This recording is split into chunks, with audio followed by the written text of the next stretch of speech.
E aí, vamos lá? Seguindo? Pois então, antes da gente começar também a falar do processo disciplinar, eu queria que você notasse uma outra regrinha. A lei, ela prevê a possibilidade de um afastamento preventivo do servidor. Exatamente. O afastamento preventivo, ele nada mais é do que uma medida cautelar administrativa. Então ponha na cabeça que esse afastamento preventivo não é penalidade, ele não tem caráter punitivo, ele é uma cautelar administrativa.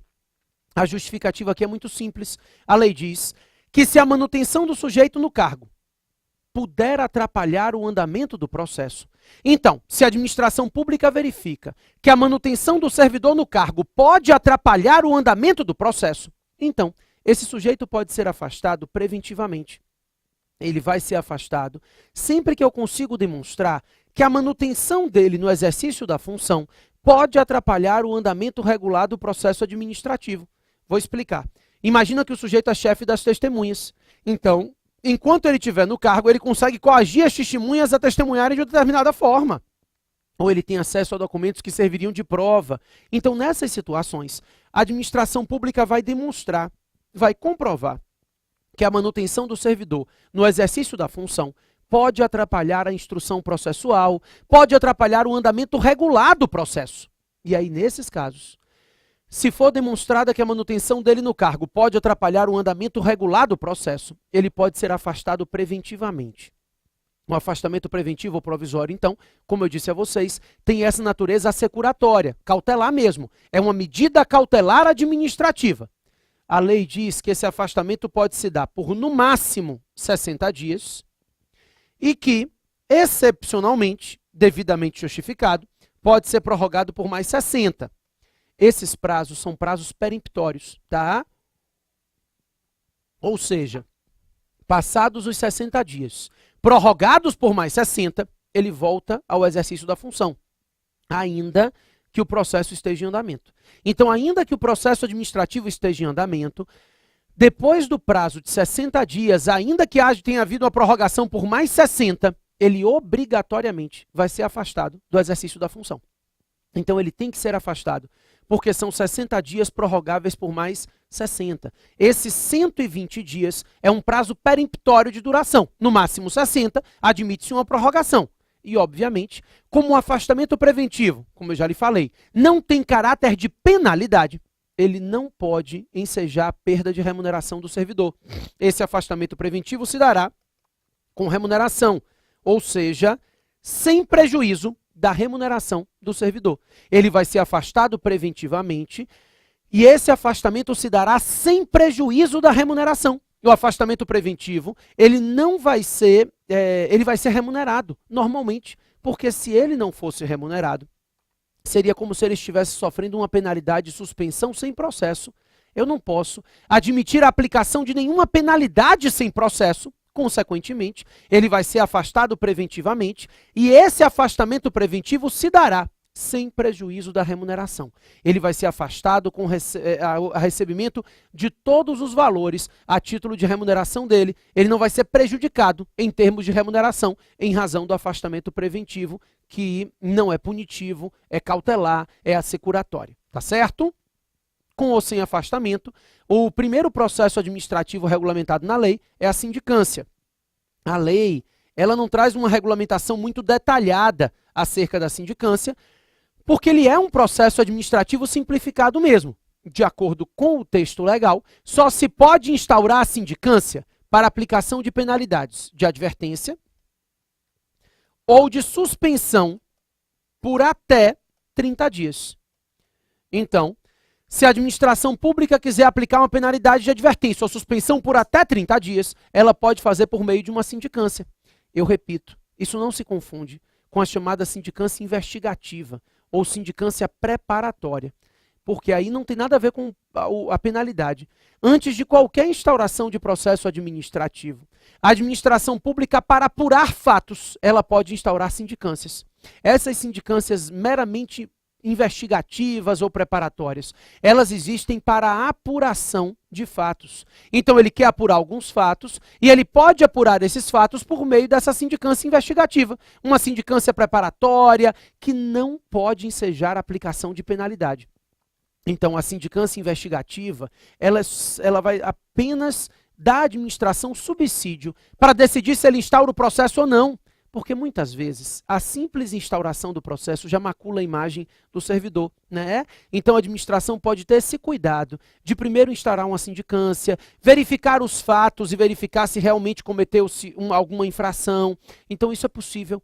Essa sindicância tem caráter inquisitivo, ela não depende de contraditório, mas ela não pode, em nenhuma hipótese, ensejar a aplicação de penalidade. Ela não é um processo administrativo, tá? Ela é um procedimento inquisitivo, um procedimento preparatório à instauração do processo administrativo. Moleza?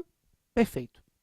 A sindicância da Lei 8.112 é diferente. Esse é um processo administrativo disciplinar simplificado que pode ser instaurado para aplicação de penalidades mais leves, de advertência, de suspensão por até 30 dias. Então, nesses casos, para aplicar penas mais leves, é possível que essas penas sejam aplicadas por meio de uma sindicância.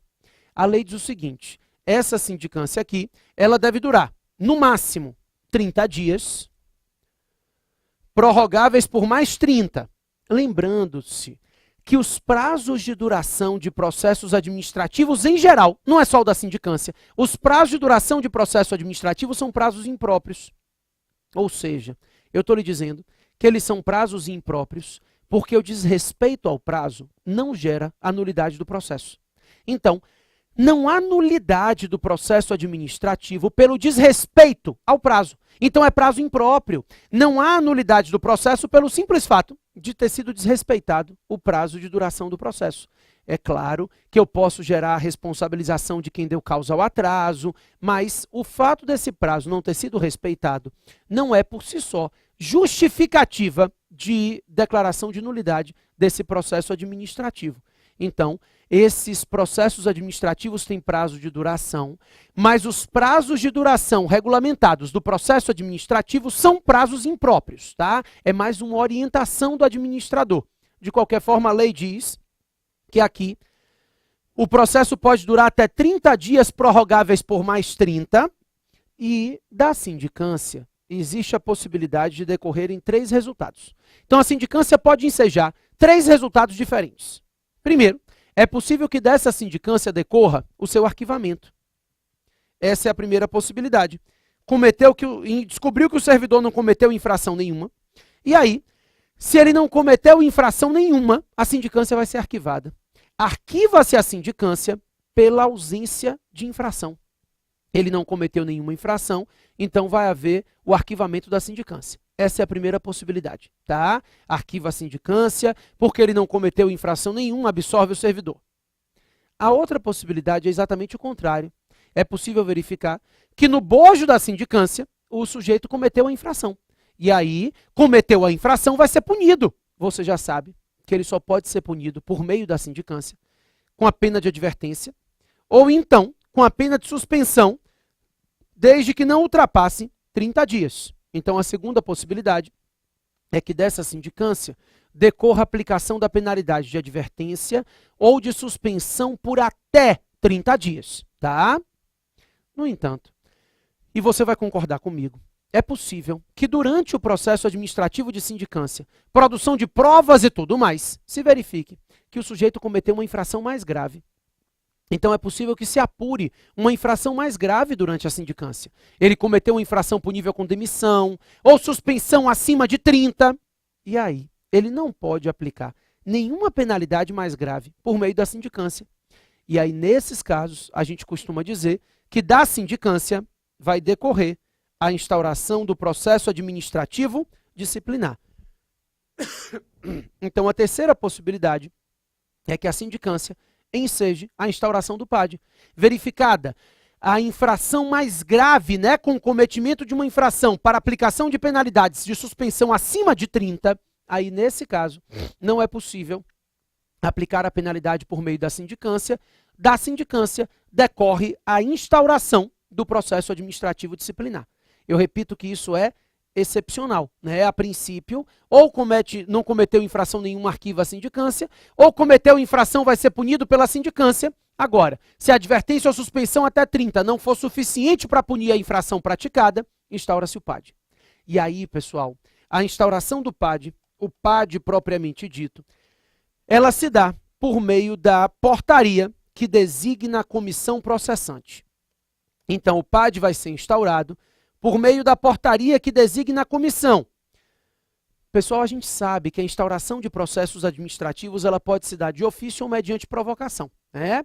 É possível que haja provocação de algum particular interessado, determinando a instauração desse processo administrativo disciplinar. Então, a instauração do PAD se dá mediante provocação, mas é possível também que essa instauração se dê sem que haja provocação. É possível que o PAD seja instaurado em virtude da necessidade verificada pela própria administração. A administração pública pode, de ofício, determinar a instauração do processo administrativo disciplinar. Né? Seguinte, instaurou-se o PAD por meio da designação da comissão. A lei diz que a comissão processante... deixa eu te falar uma coisa. O STJ, ele vem dizendo que essa portaria de instauração, ela não precisa fazer uma descrição minuciosa dos fatos, tá? Ela vai fazer uma descrição sumária dos fatos e vai informar quem são os membros da comissão processante. Então, o sujeito interpôs recurso judicial, né? Propôs uma ação e depois recorreu até o STJ, alegando que não tinha havido contraditório, porque a portaria de instauração não tinha feito uma descrição minuciosa dos fatos. O STJ diz que isso não é necessário, que essa descrição minuciosa será feita durante o processo, né? Durante o PAD será feita a descrição minuciosa dos fatos e que basta uma descrição sumária e a designação da comissão. Então, a portaria vai designar quem são os membros da comissão que ficarão responsáveis pela condução desse processo disciplinar. De acordo com a lei, a comissão deve ser composta por 3 servidores públicos estáveis.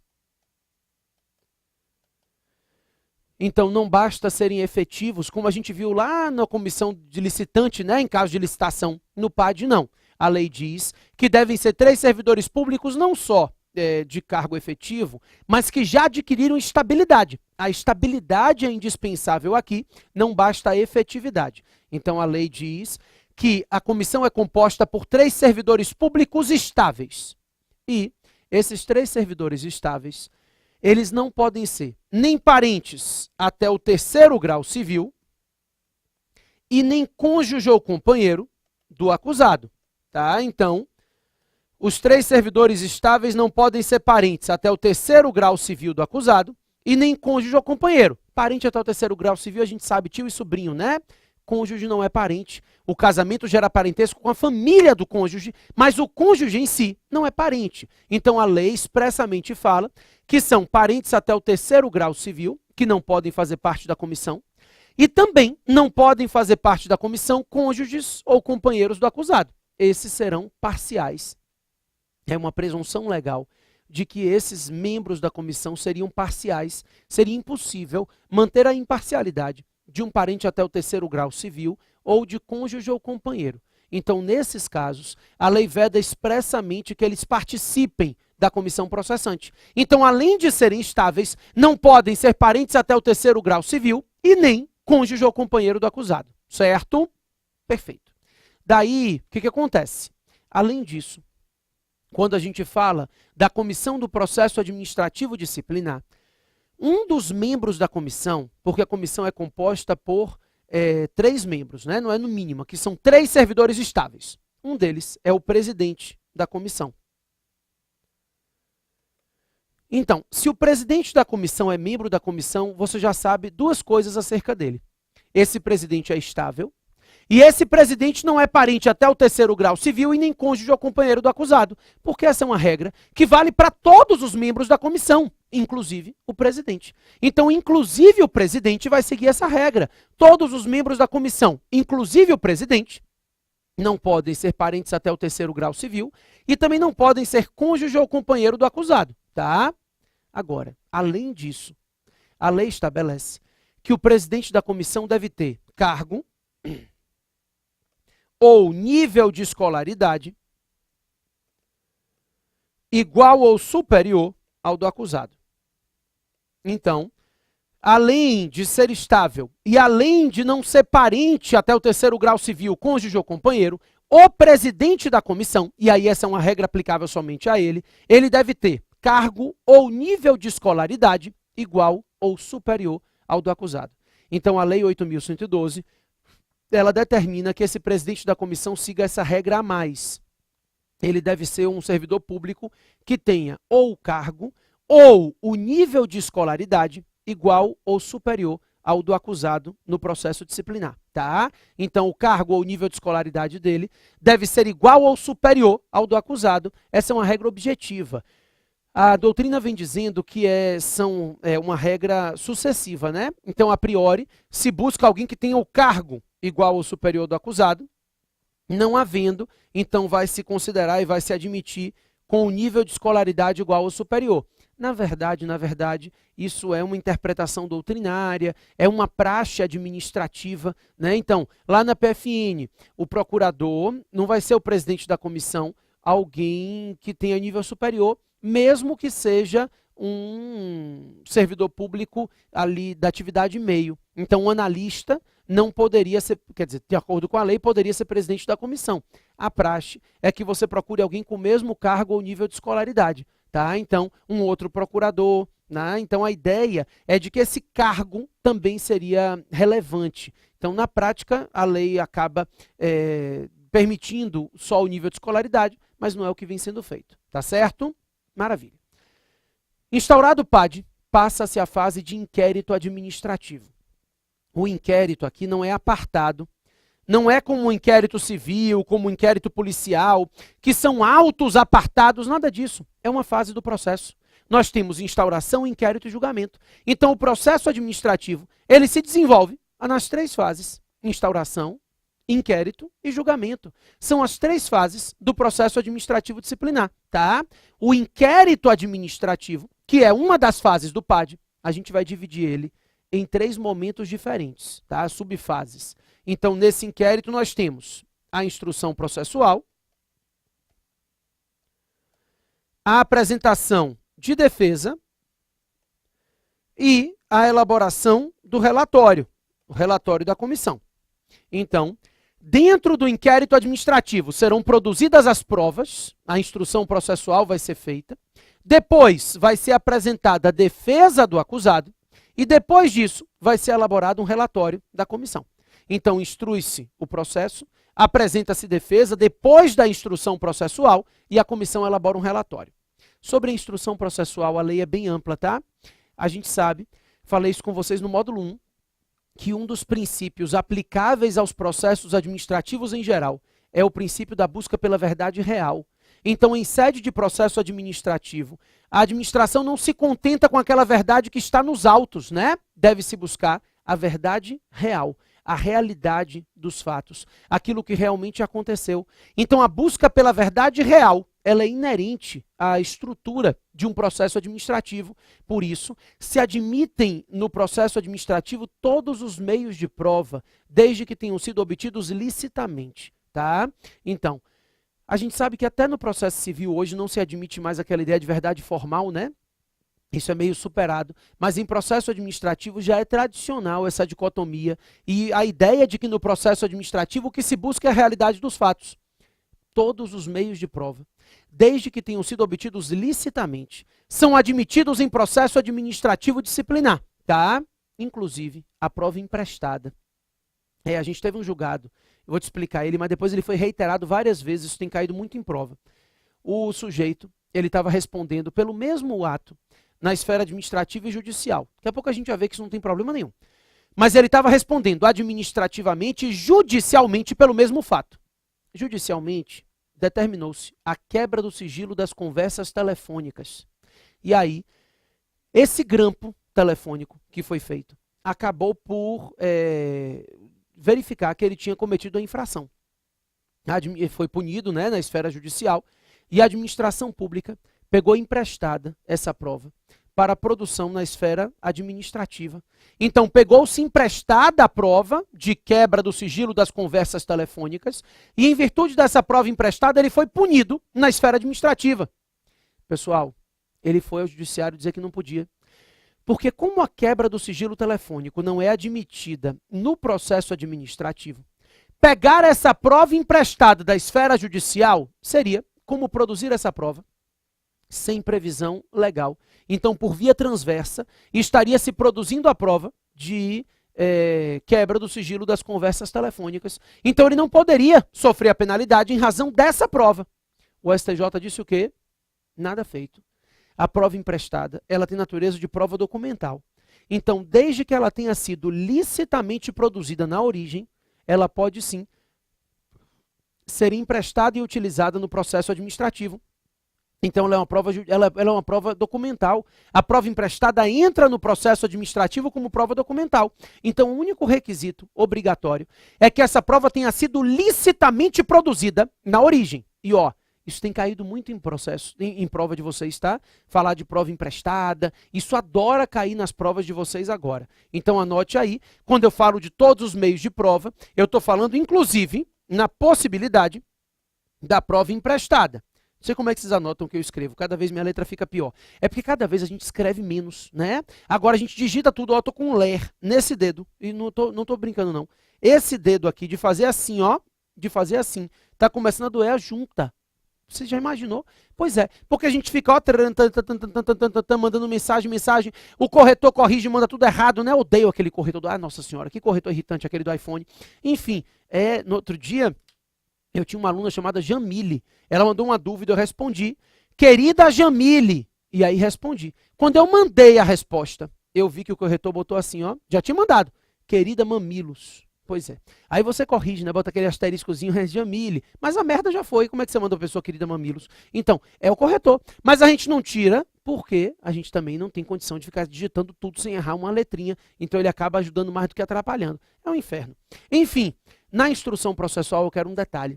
Eu quero que você saiba que essa produção de provas, ela vai ser acompanhada pelo acusado, tá? Ele tem direito a acompanhar toda a produção de provas, pessoalmente ou se fazendo representar por advogado. Ele tem direito a acompanhar toda a produção de provas, ele tem direito a reinquirir testemunhas, ele tem direito a nomear assistente técnico no caso de perícia. Então ele vai acompanhar, ele vai participar de toda a produção de provas. Ele pode produzir provas, a administração pode produzir provas, mas independentemente de quem esteja produzindo a prova, esse particular acusado no processo, ele tem direito de acompanhar toda a produção de provas no processo administrativo, certo?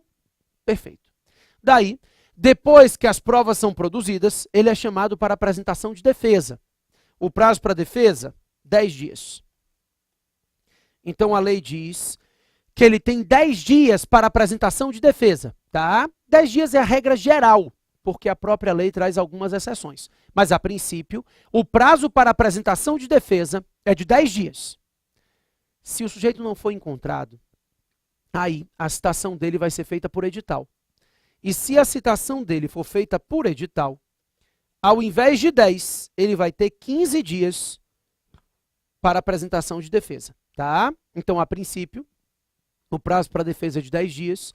Caso ele não seja encontrado, a administração pública vai determinar a citação dele na via ditalícia. Isso é permitido, tá? A lei expressamente fala que se o servidor se encontrar em local incerto e não sabido, é possível que a citação do processo administrativo disciplinar seja feita por meio de edital. Então não tem problema nenhum, é possível a citação editalícia. Mas aí, nesse caso, a lei aumenta o prazo para a defesa. Considera-se razoável que, ao invés de 10, ele tenha 15 dias para a defesa.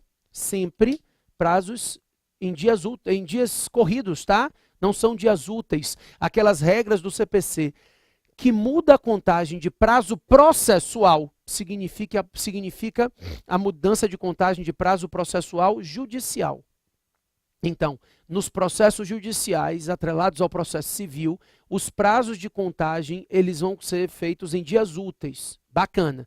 Em processo administrativo, a contagem de prazo continua em dias corridos, salvo naquelas situações em que a própria lei definir que são dias úteis. Então isso aqui não muda com o CPC não, tá? Então 10 dias sempre corridos, 10 dias é o prazo para a defesa. Se a citação do sujeito foi feita por edital porque ele se encontrava em local incerto e não sabido, o prazo para a defesa passa a ser de 15 dias. E a lei diz que se houver mais de um acusado no mesmo processo, o prazo para a defesa vai ser de 20 dias. Então, 10 dias regra geral, 15 dias citação por edital, 20 dias se for mais de um acusado no mesmo processo. 2 ou mais acusados no mesmo processo, o prazo para a defesa vai ser de 20 dias.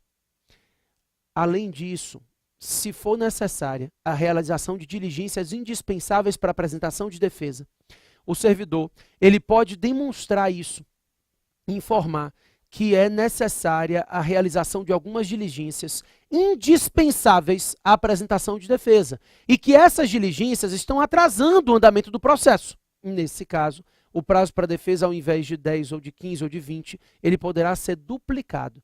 Então a lei diz que é possível que se dobrem esses prazos, todos eles podem ser dobrados se o acusado demonstrar a necessidade da realização de algumas diligências indispensáveis à apresentação regular dessa defesa. Tá certo? Pessoal, além disso, se o sujeito não apresentar defesa no prazo legal, ele é revel. Então, vai haver a revelia caso ele não apresente defesa dentro do prazo de lei. O que é revelia? Normalmente, quando eu pergunto isso, meus alunos respondem, sabe o quê? É a presunção de veracidade dos atos alegados pela parte autora. Não.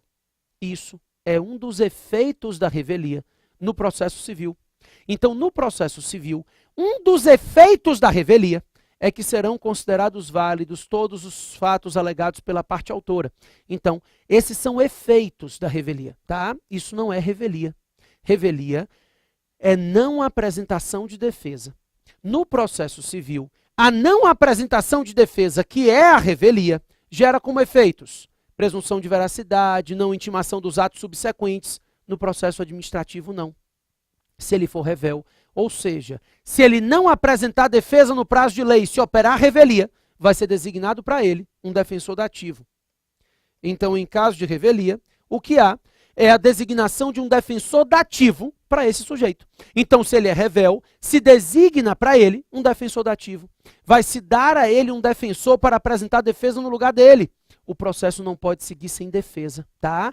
Não precisa ser defesa técnica. Esse defensor dativo não tem que ser advogado, a gente já viu isso, súmula vinculante número 5. A súmula vinculante número 5, ela estabelece que a ausência de defesa técnica, a ausência de defesa por advogado, não gera nulidade do processo administrativo, né? Então, esse sujeito, esse advogado, ele não precisa apresentar a defesa técnica, ele não precisa ser advogado para apresentação de defesa, mas tem que haver defesa. Não pode o processo seguir com presunção de veracidade, então tem que haver a defesa do acusado. Pessoal, o defensor dativo, já te expliquei, ele não é necessariamente advogado. Ele pode fazer uma defesa genérica, né? Ele é um defensor dativo, não se conhece exatamente os fatos de forma minuciosa, esse sujeito não tem como fazer alteração de fatos, então, a princípio, esse defensor dativo ele pode apresentar uma defesa genérica, problema nenhum. É possível que ele faça uma apresentação genérica de defesa, e a lei diz que ele não precisa ser advogado. No entanto, o defensor dativo deve ter cargo ou nível de escolaridade igual ou superior ao do acusado. É o que a gente tinha visto para o presidente da comissão e que também se aplica ao defensor dativo. Então, na Lei 8.112 se repete essa disposição que a gente tinha visto, que era uma disposição inserida no contexto, né, do presidente da comissão e que vale também para o defensor dativo. O defensor dativo que a administração pública designar, ele deve ter cargo ou nível de escolaridade igual ou superior ao do acusado. Então, ele tem que ser alguém que esteja dentro dos quadros da administração pública e que tenha ou cargo ou nível de escolaridade igual ou superior ao sujeito que está sendo acusado nesse processo administrativo. Tá certo? Daí, apresentada a defesa, seja pelo próprio acusado, o que vai ser a regra, né? Como regra, esse sujeito vai apresentar a defesa no prazo de lei. É o que funciona normalmente. seja pelo defensor dativo, a apresentação de defesa não vai fazer diferença, o processo então é devolvido para a comissão, que vai elaborar um relatório. Para 10 minutos, toma um café, que a gente volta para trabalhar esse relatório e finalizar esse processo administrativo disciplinar no próximo bloco.